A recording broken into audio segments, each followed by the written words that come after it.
In today's world, investing isn't just about short-term financial returns. An increasing numbers of investors and asset managers recognize the importance of environmental, social, and governance factors. These factors impact not only company performance but also capital markets and economic systems. This is why over $35 trillion in assets are managed by integrating ESG considerations in one way or another. A significant growth over the past decade. It is important to note that there is no one way of integrating ESG considerations into the investment process. Each portfolio manager will have their own approach to selecting ESG factors and incorporating them into the investment valuation and asset allocation decisions. In this segment, we will clarify what sustainable investing means, how it evolved, and what has fueled this impressive growth of assets invested sustainably. Let's see first, how is sustainable investing different from traditional investing? Traditional investing creates value by allocating capital towards investment opportunities to generate financial returns. Sustainable investing takes traditional investing to the next level. It delivers value by balancing traditional investing with environmental, social, and governance-related insights to improve long-term outcomes. Outcomes that are not only financial but also benefit a broader society. According to the CFA Institute, sustainable investing is a balancing act. It involves balancing financial and extra-financial considerations, balancing short-term and long-term goals, and balancing interests among stakeholders, while seeking fair outcomes for all.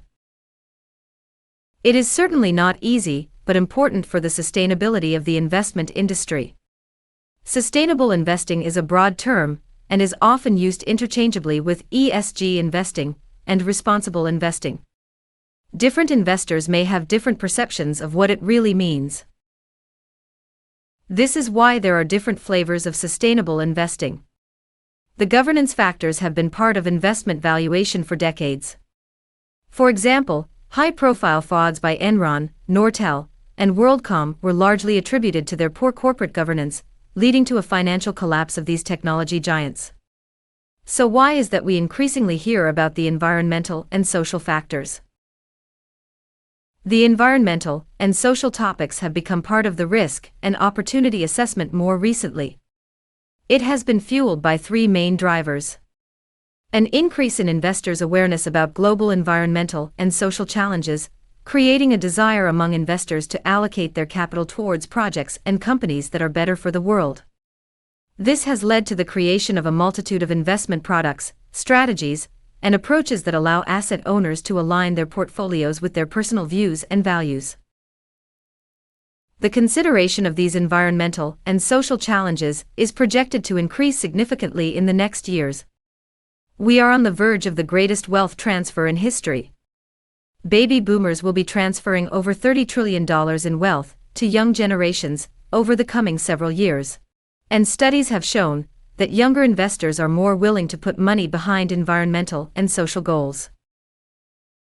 Another driver is the institutional investors' demand for ESG. It is backed by extensive evidence showing that ESG factors may be material for financial performance, and their consideration can improve risk-adjusted returns of the portfolio. Furthermore, systemic risks, such as climate change or social disruption, cannot be hedged away through traditional portfolio diversification. As a result, an increasing number of asset managers are engaging in initiatives that help address these system-level ESG issues. Availability of ESG data has been also an enabler of growth in sustainable investing. As ESG data becomes increasingly available and reliable, it empowers the industry to take into consideration factors that have been blind spots in the past. Historically, incorporating environmental and social considerations in investing was associated with ethical views, leading to exclusions of certain companies and sectors from the portfolio. These investments have historically excluded things such as alcohol, tobacco, firearms, and weapons, among others. This approach is known as socially responsible investing, or SRI, which also falls under the broad umbrella of sustainable investing. Such socially responsible investment often comes down to values judgments by the investor. It is important to understand SRI investing is just one flavor of sustainable investing, and SRI investors can disagree among themselves about what is responsible and what is not. While exclusions are still very common today, many sustainable investments are motivated by improved risk management through better transparency. Investors therefore have a better understanding of the investee's long-term financial value creation potential. This is backed by a multitude of studies showing a positive correlation between corporate performance on the financially material sustainability topics and financial returns. Financial materiality is the effect of the ESG issues on companies' revenues, costs, and growth potential.